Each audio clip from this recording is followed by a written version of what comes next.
আমি শান্তশিষ্ট ভাবে সামিয়ার হাতটা আমার কলার থেকে ছাড়িয়ে হাসতে হাসতে বললাম, আমাকে তো সেদিনই মেরে ফেলেছেন, যেদিন মিথ্যা দোষের জন্য, মিথ্যা ষড়যন্ত্রের জন্য আমাকে চরিত্রহীন নামক উপাধিটা দিয়েছিলেন। এখন আবার নতুন করে মেরে ফেলার কি আছে? অযথা আমার মতো চরিত্রহীন ছেলের লাইফে নিজেকে জড়িয়ে নিজের লাইফটা শেষ করে দিয়েন না। আমার কথা শুনে সামিয়া চোখ দিয়ে পানি পড়তে লাগলো। আমার হাত দুটো ধরে বলল, আমাকে কি ক্ষমা করা যায় না? এখনো রেগে আছে আমার উপর? আমি হাত দুটি ছাড়িয়ে নিয়ে আমার বুকের উপর হাত দুটি বেঁধে একটা দীর্ঘশ্বাস ফেলে বললাম, কারোর প্রতি আমার কোনো রাগ নেই, আর ক্ষমা সে তো অনেক আগেই করেছি, নতুন করে আবার করার কি আছে? সামিয়া বলল, তাহলে আমার সাথে এমন করতেছো কেন? আমি বললাম, দেখুন এখন এসব বলতে চাচ্ছি না। সামিয়া আর কিছু না বলে গালে হাত দিয়ে নিচের দিকে তাকিয়ে নীরবে চোখ দিয়ে পানি ফেলতেছে। মিম ঘুমিয়ে গেছে, আমি মিমের মাথায় হাত বুলিয়ে দিচ্ছি। আমার মেয়েটা একবারে আমার মতোই ঘুম পাগলি। আমিও সিটে মাথা লাগিয়ে দিলাম। হঠাৎ মনে পড়লো, আজকে তো মাহফুজ ভাইয়ের সঙ্গে কথা বলা হয়নি, আর আপনাদের বলা হয়নি। গতকাল দুপুরের পর থেকেই কড়া মেডিসিনের জন্য আম্মু বেশ সুস্থ হয়ে উঠেছে, তবে আমার কথা ভাবলেই কান্না করে দেয়। মাহফুজ ভাইয়াকে ফোন দিলাম, প্রথমবার রিসিভ করলো না, আবার দিলাম, এবার রিসিভ করলো। আমি বললাম, আসসালামু আলাইকুম ভাইয়া, কেমন আছেন? মাহফুজ ভাইয়া বলল, ওয়ালাইকুম আসসালাম, আলহামদুলিল্লাহ, তুমি কেমন আছো? আমি বললাম, আলহামদুলিল্লাহ ভালো আছি। আম্মুর কথা উচ্চারণ করলাম না, কারণ সামিয়া পাশে বসে আছে। আম্মুর কথা বললে হয়তো বুঝতে পারবে। আমি বললাম, এখন রোগী কেমন আছে? মাহফুজ ভাইয়া বলল, আলহামদুলিল্লাহ মোটামুটি সুস্থ, এখন ঘুমের মেডিসিন দিয়ে ঘুমিয়ে রাখা হয়েছে, আর জেগে থাকলে তোমার কথা। আর শোনো, এইবার যদি এরকম সমস্যা হয় তাহলে কিন্তু বড় রকমের সমস্যা হতে পারে, আর পারলে তুমি চলে এসো। আমি বললাম, দেখি ভাইয়া, যাওয়ার চেষ্টা করব। আচ্ছা ভাইয়া, ভালো থাকবেন। মাহফুজ ভাইয়া বলল, আচ্ছা ভালো থেকো। ফোন রেখে দিয়ে সিটি হেলান দিয়ে ঘুমিয়ে গেলাম। বেশ ভালোই ঘুম হলো। ঘুম থেকে উঠে দেখি আমি সামিয়ার কাঁধে মাথা রেখে ঘুমিয়ে আছি, আর মিম আমার কোলে পা, সামিয়ার কোলে মাথা রেখে ঘুমিয়ে আছে। সামিয়া এক হাত দিয়ে আমার মাথায় হাত বুলিয়ে দিচ্ছে, আর অন্য হাত দিয়ে মিমের মাথায় হাত বুলিয়ে দিচ্ছে। আমি সামিয়ার কাঁধ থেকে মাথা তুলে ঠিকঠাক হয়ে বসলাম। সরি, আসলে ঘুমের মধ্যে বুঝতে পারিনি। সামিয়া মুচকে হেসে বলল, সমস্যা নেই, ঘুম কেমন হলো? আমি বললাম, ভালোই হয়েছে। দুজনেই আর কোনো কথা বললাম না। বাস আপন গতিতে চলতেছে, আর আমি বাহিরের দৃশ্য দেখতেছি। বাসের হেল্পারের কাছ থেকে শুনলাম, আর 1 ঘন্টার পথ অতিক্রম করলেই আমরা আমাদের গন্তব্যে পৌঁছে যাব। একটু পরে আমার মেয়ে ঘুম থেকে উঠলো। ঘুম থেকে উঠে ওর মামুনিকে বলল, মামুনি, আমার চকলেট তুই? সামিয়া মিমকে চকলেট বের করে দিয়ে বলল, এই নাও আম্মু। এরপরে আমার মেয়ে তার মামুনির কোলে আধশোয়া হয়ে মনের আনন্দে চকলেট খাচ্ছে। আমি আমার মেয়েকে বললাম, আম্মু, তোমার ঘুম কেমন হলো? মিম বলল, ভালো হয়েছে বাবাই, তোমার ঘুম তেমন হলো? সামিয়া বলল, তোমার বাবাইয়ের ঘুম খুব ভালো হয়েছে মামুনি। মিম আর সামিয়া দুজনেই গল্প করতে লাগলো। দীর্ঘ পথ অতিক্রম করার পরে আমরা পৌঁছে গেলাম আমাদের গন্তব্যে, তবে একটা কক্সবাজার থেকে একটু বাহিরে। এই হোস্টেলটা আমাদের কলেজের টিচাররা অনলাইনে বুক করেছে, আর এটাই কক্সবাজারের সবচেয়ে বড় হোস্টেল। গাইস, আজকে হচ্ছে তোমাদের জন্য একটা সারপ্রাইজ আছে। আজকে হচ্ছে পুরো 25 মিনিটের পার্ট নিয়ে আসলাম, শুধুমাত্র তোমাদের রিকোয়েস্টে। তো এত পরিশ্রম করে এত বড় পার্ট নিয়ে আসলাম, তোমরাও একটু কষ্ট করে বেশি বেশি সাবস্ক্রাইব করে দাও, লাইক, কমেন্ট এন্ড শেয়ার করে দাও। আগের ভিডিওতে তোমরা টার্গেট কমপ্লিট করে দিয়েছিলা, এজন্য তোমাদেরকে অনেক অনেক বেশি ধন্যবাদ। তো এই ভিডিওতে তোমরা 400 লাইক এন্ড 400 কমেন্ট কমপ্লিট করে দাও, আর হচ্ছে এনজয় করো। বাস থেকে নেমেই ইকবাল এসে সামিয়াকে বলল, ভাবি, ভাইয়ের সাথে জার্নি করতে কেমন লাগলো? সামিয়া লজ্জা মাখা মুখে বলল, খুব ভালো হয়েছে দেবরজি। আমি শিফাতের দিকে রক্তিম চোখে তাকিয়ে বললাম, এই তোদের কোন কালের ভাবি হয়? আর তোদের না বলছি ভাবি বলে ডাকবি না? সামিয়া বলল, সমস্যা নেই, তোমরা আমাকে ভাবি বলেই ডাকতে পারো। আমি সামিয়াকে বললাম, দেখুন ম্যাম, এইবার কিন্তু বেশি হয়ে যাচ্ছে, বলে আমি রাগ করে সেখান থেকে চলে আসলাম। এরপরে স্যার আমাদের প্রত্যেক দুজনকে একটা রুমের চাবি দিলেন। আমি আর ইকবাল এক রুমে, সাকিব আর রিয়াদ এক রুমে, অপরদিকে সামিয়া আর নেহা এক রুমে। ফ্রেশ হয়ে বাইরে বের হলাম। একটু ঘোরাঘুরি করতে সন্ধ্যা লেগে গেল। আজকে আকাশ কালো, বেশ ঘোলাটে। বাইরে এসে দাঁড়িয়ে আছি, বাইরের দৃশ্য দেখতেছি। হঠাৎ পিছন থেকে কে যেন বলল, একা কি করতেছো? পিছনে ফিরে দেখি মিমি দাঁড়িয়ে আছে। আমি বললাম, ওহ তেমন কিছু না, তোমার সাথে একটা কথা আছে, তোমার সময় যদি হয় তাহলে একটু সাইটে গেলে ভালো হতো। মিমি খুশি মনে বলল, আমারও তোমাকে কিছু বলার আছে। আচ্ছা চলো, কোথায় যাবে? আমি বললাম, এসো। এরপরে মিমিকে নিয়ে একটা ফাঁকা জায়গা গেলাম। তোমার সাথে একটা কথা আছে, তোমার সময় যদি হয় তাহলে একটু সাইটে গেলে ভালো হতো। মিমি খুশি মনে বলল, আমারও তোমাকে কিছু বলার আছে। আচ্ছা চলো, কোথায় যাবে? আমি বললাম, এসো। এরপরে মিমিকে নিয়ে একটা ফাঁকা জায়গা গেলাম। সেখানে গিয়ে মিমিকে বললাম, মিমি, তোমাকে যে কথাটা বলবো তারপরে যেন কোনো উল্টাপাল্টা কিছু করো না, আর আমাকে ভুল বোঝো না।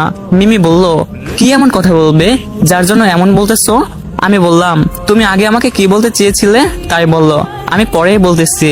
মিমি বলল, আসলে শাহিদ, আমি ভনিতা পছন্দ করি না। সোজাসুজি বলে দেই, আমি তোমাকে ভালোবেসে ফেলেছি শাহিদ, আমাকে ফিরিয়ে দিও না। আমি কি বলবো সবকিছু যেন মাথার উপর দিয়ে যাচ্ছে। করতে চাইলাম কি আর কি হলো। আমি বললাম, এটা সম্ভব নয়। মিমি কান্না কান্না কণ্ঠে বলল, কেন? আমি বললাম, দেখো মিমি, তোমার প্রতি আমার সেই রকম কোনো ফিলিংস হয়নি। তোমাকে আমি বন্ধু ভেবে এসেছি।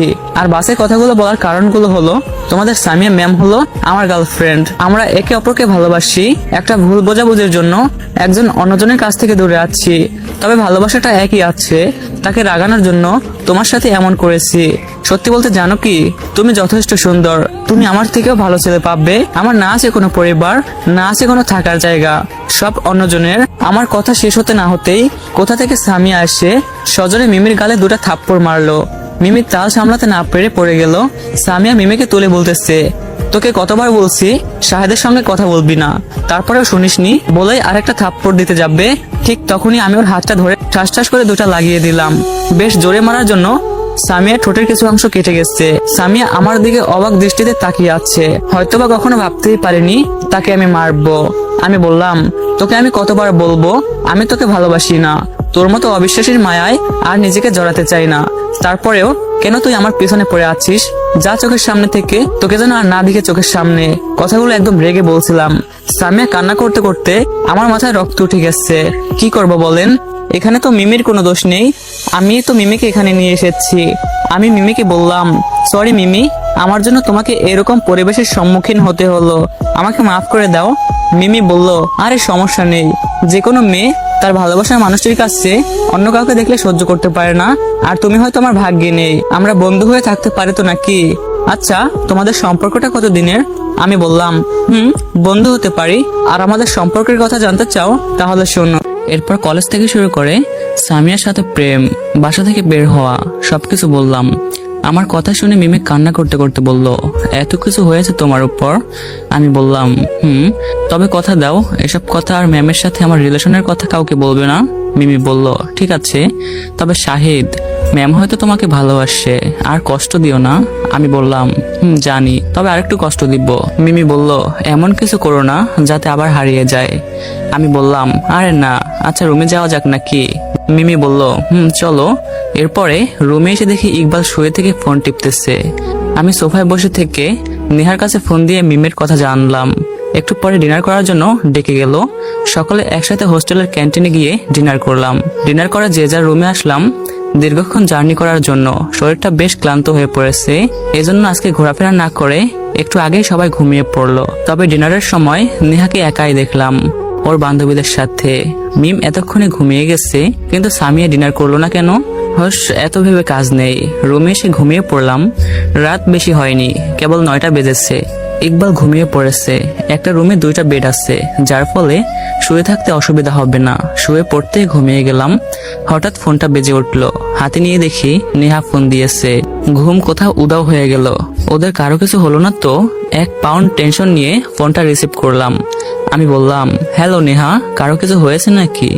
নেহা কাপা কাপা কণ্ঠে বলল, ভাইয়া তুমি তাড়াতাড়ি রুমে এসো। আমি বললাম, কেন? নেহা কাপা কাপা কণ্ঠে বলল, তুমি এসো তাড়াতাড়ি, বলেই ফোনটা কেটে দিল। আমি রুম থেকে বের হয়ে আমার রুমের দরজাটা বাহির থেকে লাগিয়ে দিয়ে নেহার রুমের কাছে গেলাম। দরজা ধাক্কা দিতেই নেহা এসে দরজা খুলে দিল। আমি রুমের ভিতরে ঢুকে সামিয়ার বেডের দিকে তাকাতেই আমার কলেজাটা কেঁপে উঠল। কারণ সামিয়া বেডের উপর শুয়ে আছে, আর তার গায়ের উপর কম্বল থাকার পরেও থরথর করে কাঁপতেছে আর আবল তাবল বকতেছে। সামিয়ার অ্যালার্জি আছে, যার জন্য এখন তার অবস্থা বেশি খারাপ। সামিয়ার এই অবস্থা দেখে আমার বুকের ভিতর মোচড় দিয়ে উঠল। হাজার হলেও সে আমার ভালোবাসা। মুখে তাকে যতই বলি ভালোবাসি না, কিন্তু অন্তরে তার প্রতি আমার ভালোবাসা একই রয়েছে। তবে তার প্রতি আমার অভিমানটা এখনো আছে। জানি না এই অভিমানটা শেষ হবে কবে। আমি সামিয়ার বেডের কাছে গিয়ে সামিয়ার কপালে হাত দিয়ে দেখি জ্বরের কারণে সামিয়ার কপাল পুড়ে যাচ্ছে। আমি নেহাকে জিজ্ঞেস করলাম, নেহা, ম্যামের এই অবস্থা হলো কিভাবে? নেহা বলল, আসলে ভাইয়া, কালকে সন্ধ্যার পর ম্যাম কোথা থেকে যেন দৌড়ে রুমে আসলো। রুমে এসে কোনো কথা না বলে ওয়াশরুমে চলে গেল। একটু পরে দেখি শাওয়ারের শব্দ আসতেছে। আমি মনে করলাম জার্নি করার জন্য শরীরটা ক্লান্ত হয়ে পড়েছে, তাই শাওয়ার নিচ্ছে। আমিও আর কিছু বললাম না। প্রায় আধা ঘন্টা পার হয়ে যাচ্ছে, তবুও বের হয়ে আসতেছে না। আমি ওয়াশরুমের দরজা ঠেলে ভিতরে ঢুকে দেখি ম্যাম ওয়াশরুমের মেঝেতে বসে থেকে কান্না করতেছে, আর মাথার উপর ঝর্ণা থেকে পানি পড়তেছে। আমি জিজ্ঞাসা করলাম, কি হয়েছে তোমার? ম্যাম বলল, কিছু হয়নি। আমি বললাম, তাহলে এখন এইভাবে শাওয়ার সেরে বসে আছো কেন? ম্যাম বলল, আমার কিছু হয়নি, প্লিজ তুমি এখান থেকে চলে যাও, আমাকে একা থাকতে দাও। আমি আর কিছু না বলে ওয়াশরুম থেকে বের হয়ে আসলাম। একটু পরে ডিনার করার জন্য ডেকে গেল। আমি ম্যামকে ডিনার করার জন্য ডাকলাম, কিন্তু সে বলল পরে ডিনার করবে। আমি জেদ করেও তাকে আমার সাথে ডিনার করে নিয়ে যেতে পারিনি। আমি মিমকে নিয়ে ডিনার করতে গেলাম। ডিনার করে রুমে এসে দেখি ম্যাম এখনো শাওয়ার নিচ্ছে। আমি আর তার কোনো কথা না শুনে রুম থেকে ড্রেস নিয়ে গিয়ে তার ভেজা ড্রেসগুলো চেঞ্জ করে তাকে তার বেডে শুয়ে দিলাম। তারপরে তাকে আবার জিজ্ঞাসা করলাম, কি হয়েছে? ম্যাম আমাকে জড়িয়ে ধরে কান্না করতে করতে বলল, আমি হারিয়ে গেছি নেহা, আমি আমার ভালোবাসার প্রতি হারিয়ে গেছি। তখন আমি বুঝতে পারলাম তোমাদের মধ্যে কিছু হয়েছে। নেহার কথা শুনে আমার দু চোখ দিয়ে নোনা জল পড়তে লাগলো। কি করে পারলাম মেয়েটার সাথে এমন আচরণ করতে? মন চায় বুকে জড়িয়ে নিয়ে চোখে চোখ রেখে বলি, পাগলি তোকে খুব ভালোবাসি রে, কেন বুঝিস না? মন চায় আবার তাদের কাছে ফিরে যেতে, কিন্তু কোনো এক অজানা শক্তি এসে বাধা দিয়ে বলে, শাহিদ তারাও তো তোকে কম শাস্তি দেয়নি, তুই কি ভুলে গেলি? তখনই আমি আর তাদের কাছে ফিরে যেতে পারি না। জেগে ওঠে সেই পুরনো ক্ষতগুলো, মনে পড়ে সেই 3 বছর আগের কথাগুলো, যখন তারা আমাকে বিনা দোষে বাসা ছাড়া করলো, বিনা দোষে চরিত্রহীন উপাধি দিল। কি করে তাদের কাছে আবার ফিরে যাই? নেহার কথায় আমি ভাবনার জগৎ থেকে বের হয়ে আসলাম। নেহা বলল, ভাইয়া জানি না তোমাদের মধ্যে কি হয়েছে, জানার চেষ্টাও করি না, তবে একটা কথা বলি ভাইয়া, এই মেয়েটা তোমাকে খুব ভালোবাসে, তাই বলি অতীতের সবকিছু ভুলে আবার নতুন করে শুরু করো। আমি নেহার কথার উত্তর না দিয়ে বললাম, নেহা তোর কাছে রুমাল থাকলে নিয়ে আয় তো। নেহাকে রুমাল নিতে পাঠিয়ে আমি ওয়াশরুম থেকে এক জগ পানি নিয়ে আসলাম। পানি নিয়ে এসে সামিয়ার মাথার কাছে বসে নেহার কাছ থেকে রুমালটা নিয়ে পানিতে ভিজিয়ে সামিয়ার মাথায় পট্টি দিতে লাগলাম। সামিয়ার জ্বর ক্রমশই বেড়ে চলছে, গায়ের কাঁপুনি বেশি হয়ে যাচ্ছে, আর জ্বরের ঘরে ভুলভাল বকতেছে। আমি আমার রুমে এসে ব্যাগ থেকে জ্বরের ক্যাপসুল নিয়ে এসে সামিয়াকে খাইয়ে দিলাম। সামিয়া এখনো অচেতন অবস্থায় আছে। প্রায় 45 মিনিট ধরে জলপট্টি দেওয়ার পরে সামিয়া কিছুটা স্বাভাবিক হলো। এতক্ষণ নেহা আমার পাশে বসেছিল। আমি নেহাকে বললাম, আপু তুই মিমকে নিয়ে তোর বেডেই শুয়ে পড়। নেহা বলল, আমি এখানে বসে আছি, তুমি তোমার রুমে গিয়ে ঘুমিয়ে পড়ো। আমি বললাম, আমি এখানে আছি, তুই গিয়ে ঘুমিয়ে পড়, রাত জাগলে তুই অসুস্থ হয়ে পড়বি। নেহা বলল, ঠিক আছে ভাইয়া। এরপর নেহা মিমকে সামিয়ার বেড থেকে নিয়ে গিয়ে ওর বেডে ঘুমিয়ে পড়লো। আমি সামিয়ার মাথাটা আমার কোলের উপর তুলে মাথায় হাত বুলিয়ে দিচ্ছি আর মাথায় জলপট্টি দিয়ে দিচ্ছি।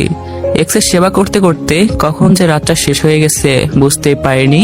ফজরের আজানের সময় সামিয়ার বেড থেকে উঠে নিজের রুমে এসে অজু করে নামাজ পড়ে বেডে গাটা এলিয়ে দিলাম। এখন সামিয়ার জ্বরটা সেরে গেছে, তবে একটু একটু আছে। সকাল 7টায় ঘুম থেকে উঠে সোজা মেডিসিন কর্নার থেকে কিছু জ্বরের ওষুধ নিয়ে এসে নেহাকে দিয়ে বললাম, নেহা এই মেডিসিনগুলো তোর ম্যামকে খাইয়ে দিস। নেহা বলল, ঠিক আছে ভাইয়া। আমি বললাম, এখন জ্বর কেমন আছে? নেহা বলল, জ্বর নেই, তবে এই মেডিসিনগুলো খাইয়ে দিলে একেবারে সেরে যেতে পারে। আমি বললাম, ঠিক আছে। রুমে এসে ফ্রেশ হয়ে ইকবাল আর আমি বসে আছি। একটু পরে রিয়াদ আর সাকিব আমাদের রুমে আসলো। সাকিব আর রিয়াদ বসতেই ইকবাল বলতে শুরু করলো, জানিস তোরা আমাদের শাহিদ ভাই আজকে রাতে ভাবির কাছে ছিল। ইকবালের কথা শুনে সাকিব আর রিয়াদ আমার দিকে মুখ খোলা রেখে তাকিয়ে আছে, মনে হচ্ছে আমি অন্য গ্রহ থেকে এসেছি। সাকিব বলল, বলিস কি মামা, এত দূর এগিয়ে গেছে? ইকবাল বলল, আরে আগে শুনি তো নাকি। রিয়াদ বলল, বল। ইকবাল বলল, রাত প্রায় 10টা বাজে, আমার ঘুম ভেঙে গেল। পাশে বেডে তাকিয়ে দেখি শাহিদ নেই। মনে করলাম ওয়াশরুমে গেছে, কিন্তু বেশ কিছুক্ষণ পার হয়ে যাওয়ার পরেও ওয়াশরুম থেকে বের হচ্ছে না। আমি ওয়াশরুমে ঢুকে দেখি কেউ নেই। গেল কই রে? আমি ভাবলাম হয়তো বাইরে গেছে। রুম থেকে বের হয়ে এসে দেখি বাইরে নেই। ম্যামের রুমে ওকে দিয়ে দেখি আমাদের জানের দোস্ত শাহিদ কথা বলতেছে, তার মানে ভাইয়া ভাবির রুমে গেছে। আমি রুমে এসে শুয়ে পড়লাম। ফজরে একটু আগে ঘুম থেকে উঠে দেখি শাহিদ এখনো আসেনি। একটু পরে রুমে আসলো। আমি ঘুমানোর ভান করে মিটিমিটি চোখে তাকিয়ে বুঝতে পারলাম বন্ধুর শরীরটা বেশ খারাপ। গাইজ, তোমাদের কি মনে আছে সাবস্ক্রাইব করার কথা? সো বেশি বেশি সাবস্ক্রাইব করো এন্ড হচ্ছে উড়াধুরা কমেন্ট করে দাও। আজকে দেখতে চাই কে কত বেশি কমেন্ট করতে পারো। রিয়াদ বলল, এত কিছু হয়ে গেল, তারপরেও তুই আমাদের কিছু জানানোর প্রয়োজন মনে করলি না? সি, ভাবতেও খারাপ লাগতেছে। আমি বললাম, আরে ভাই, ইকবাল যা বলতেছে তার কিছু সত্য আর কিছু মিথ্যা। আমি রাতে ওইখানেই ছিলাম, কিন্তু আমাকে আর কিছু বলতে না দিয়ে সাকিব বলল, বুঝি বন্ধু বুঝি, আমরা কচি খোকা না। আমি বললাম, কচু বুঝিস তোরা, থাক তোরা, বলে রুম থেকে বের হয়ে আসলাম। কারণ তাদের কাছে যতই থাকবো তারা ততই পেঁচাবে। বাইরে আসতে ফোনটা বেজে উঠলো। বের করে দেখি স্যার ফোন দিয়েছে। আমি রিসিভ করে বললাম, আসসালামু আলাইকুম। স্যার বলল, ওয়ালাইকুম আসসালাম, কোথায় আছো তুমি? আমি বললাম, স্যার আমি তো বাইরেই আছি। কেন? স্যার বলল, তুমি হোস্টেলে গিয়ে সকলকে ক্যান্টিনে নিয়ে এসো, ব্রেকফাস্ট করে আমরা ঘুরতে বের হব। আমি বললাম, ঠিক আছে স্যার। আমি হোস্টেলে ফিরে এসে সবাইকে ক্যান্টিনে যেতে বললাম। সকলে একসাথে ব্রেকফাস্ট করে ঘুরতে বের হলাম। তারপরে নানান জায়গায় ঘুরলাম। প্রকৃতির এমন মনোমুগ্ধকর দৃশ্য দেখে মনে হচ্ছে প্রকৃতির মাঝে হারিয়ে যাই। অনেকক্ষণ যাবৎ ঘোরাফেরা করলাম। দুপুর 2টা বেজে গেছে। এরপর একটা রেস্টুরেন্টে গিয়ে সবাই একসাথে লাঞ্চ করে হোস্টেলে আসলাম। সকলে গোসল করে আবার রওনা দিলাম সমুদ্র সৈকতের উদ্দেশ্যে। বিকেলে সেই পরন্ত সূর্যের রোদটুকু এবং সন্ধ্যার সূর্যাস্তের সময়টা উপভোগ করতে আমরা সৈকতে কাটাতে চাই। আর আজকে রওনা দিব সিলেটের উদ্দেশ্যে। সৈকতে আমি, নেহা, মিম, সামিয়া একসাথে ঘুরতেছি। ইকবাল, সাকিব, রিয়াদ তার কিছু ফ্রেন্ড একসাথে ঘুরতেছে। সামিয়া, নেহা আর মিম ওরা 3জন আমার সামনে সামনে যাচ্ছে, আর আমি তাদের পিছু পিছু যাচ্ছি। ফোনটা বেজে উঠলো। বের করে দেখি অফিসের অ্যাডমিন ফোন দিয়েছে। রিসিভ করতেই বলল, আজকে রাতেই আমাকে ঢাকা ব্যাক করতে হবে। অফিসের কি যেন জরুরি মিটিং আছে, যেটা আমার স্বাক্ষর ছাড়া হবে না। এতক্ষণে ওরা 3জন আমার থেকে অনেকটা দূরে আছে। হঠাৎ মিমি দৌড়ে এসে বলল, শাহিদ দেখো তো আমার চোখে কি যেন পড়েছে, খুব ব্যথা করতেছে, প্লিজ একটু দেখো। বিকেল 3টার রোদ বেশ কড়া না হলেও রোদে দাঁড়িয়ে থাকা বেশ সুবিধার নয়। আমি মিমিকে নিয়ে একটা গাছের নিচে গিয়ে বসলাম। পকেট থেকে একটা টিস্যু বের করে কিছু অংশ ছিঁড়ে নিলাম। মনে করলাম বালি পড়েছে হয়তো। চোখের কাছে চোখ নিয়ে দেখি একটা ছোট পোকা পড়েছে। টিস্যু দিয়ে পোকাটা বের করে দিয়ে মিমের চোখে যখনই ফু দিতে যাব, তখনই কে যেন পিছন থেকে আমার কাঁধে হাত দিয়ে ঘুরিয়ে নিল। তাকিয়ে দেখি সামিয়া। সামিয়া আর কোনো কথা না বলেই আমার গালে ঠাস ঠাস করে 2টা থাপ্পড় মেরে বলতে লাগলো, আমি কখনো শেষ হবে না। তুই চরিত্রহীন ছিলি, এখনো আছিস। তোর মতো চরিত্রহীন। আমি আর কিছু বলতে না দিয়ে ঠাস ঠাস করে লাগিয়ে দিয়ে বললাম, ভেবেছিলাম সবকিছু ভুলে আবার তোকে আমার বুকে জড়িয়ে নিব, কিন্তু না, সেটা তুই হতে দিলি না। তোর মতো মেয়ের সঙ্গে কথা বলার কোনো ইচ্ছাই নাই। কথাগুলো একদম রেগে বলছিলাম। এতক্ষণে সবাই আমাদের কাহিনী দেখলো। সবাই ভাবতেছে এদের সম্পর্কটা কি। আমি নেহাকে বলে হোস্টেলে ফিরে আসলাম। মাথায় রক্ত উঠে গেছে। আমি ভাবলাম হয়তো সামিয়া তার ভুল বুঝতে পেরে আমাকে আবার ভালোবাসতে শুরু করেছে, কিন্তু না, এটা তার একটা আবেগ। রুমে এসে শাওয়ার ছেড়ে দিয়ে ভিজতে লাগলাম। মিমি বলল, আসলে ম্যাম, আপনার ভালোবাসাটা আসল নয়। আর আসল হলে নিজের ভালোবাসার মানুষটাকে এভাবে সন্দেহ করতেন না। সামিয়া অবাক হয়ে বলল, মানে কি বোঝাতে চাচ্ছ? মিমি বলল, আমি বলতে চাচ্ছি আপনি শাহেদের যোগ্য নয়। শাহিদ আপনাকে আগের মতোই ভালোবাসে, কিন্তু আপনি শাহেদের ভালোবাসার মর্যাদাটা দিলেন না। গতকাল রাতে যখন আপনি আমাকে শাহিদের সাথে দেখেছিলেন, তখন আমি শাহিদকে আমার ভালোবাসার কথা বলেছিলাম, কিন্তু শাহিদ আপনাকে ভালোবাসে বলে আমাকে রিজেক্ট করে দেয়। তবে আপনার সাথে এমন করার কারণ হলো সে আপনাকে কষ্ট দিতে চায়, যে ভালোবাসার মানুষকে বিনা কারণে কষ্ট দিলে কেমন হয়। আপনাকে সে কয়েকদিনের মধ্যেই মেনে নিতে চেয়েছিল, কিন্তু আপনি তা নিজের হাতেই শেষ করে দিলেন। মিমির কথা শুনে সামিয়া মাথায় হাত দিয়ে বেঁচে বসে পড়লো। মিমি আবারও বলতে শুরু করলো, আর আজকে আমার চোখে কি যেন পড়েছিল, খুব ব্যথা করতেছিল। আমি শাহিদকে দেখতে পেয়ে তার কাছে দৌড়ে এসে চোখে কিছু পড়ার কথা বললে শাহিদ টিস্যু দিয়ে আমার চোখের পোকা বের করে দেয়। আর আপনি এসে চর মেরে কথা শুনিয়ে দিলেন। এখনো সময় আছে, নিজের ভালোবাসার মানুষকে নিজের করে রাখুন। সেটা যে কোনো উপায় করতে পারেন। হয়তোবা আপনার কষ্ট হতে পারে, তবুও চেষ্টা করুন, কেননা একবার হারিয়ে ফেললে সারা জীবন চোখের পানি ফেলতে হবে। বলে মিমি সেখান থেকে চলে গেল। সামিয়া বিচে বসে থেকে কান্না করতে লাগলো। নেহা সামিয়াকে বিভিন্নভাবে সান্ত্বনা দিচ্ছে, কিন্তু সামিয়া কান্না করেই যাচ্ছে। সামিয়ার কান্না দেখে মিমও কান্না শুরু করে দিয়েছে। নেহা, সামিয়া আর মিম হোস্টেলে ফিরে আসলো। আমি স্যারের কাছে গিয়ে বললাম, স্যার আপনার সাথে জরুরি কথা ছিল। স্যার বলল, বলো। আমি বললাম, স্যার আমি আজকে ঢাকায় ব্যাক করব। স্যার অবাক হয়ে বলল, কেন? আমি বললাম, স্যার কালকে সকালে অফিসে একটা জরুরি মিটিং আছে, আর সেখানে আমি না থাকলে হবে না। স্যার বলল, আচ্ছা ঠিক আছে, তাহলে তো আর নিষেধ করা যাচ্ছে না। আমি বললাম, ঠিক আছে স্যার, আর আমার বোন এবং মেয়েকে একটু দেখে রাখেন। স্যার বলল, ঠিক আছে, কখন যাবে? আমি বললাম, 8টার ফ্ল্যাটে যাব। স্যার বলল, ওকে। স্যারের রুম থেকে বের হয়ে আমার রুমে এসে প্যাক করতে লাগলাম। এতক্ষণে সবাই বিচ থেকে চলে এসেছে। আমাকে প্যাক করতে দেখে ইকবাল বলল, শাহেদ কোথায় যাবি, প্যাক করেছিস কেন? আমি বললাম, ঢাকা যাব দোস্ত। ইকবাল অবাক হয়ে বলল, কেন? আমি বললাম, অফিসে জরুরি মিটিং আছে আর নেহাকে একটু দেখে রাখিস। ইকবাল বলল, আচ্ছা ঠিক আছে। আমি নেহার কাছে ফোন দিয়ে রুম থেকে বাইরে আসতে বললাম।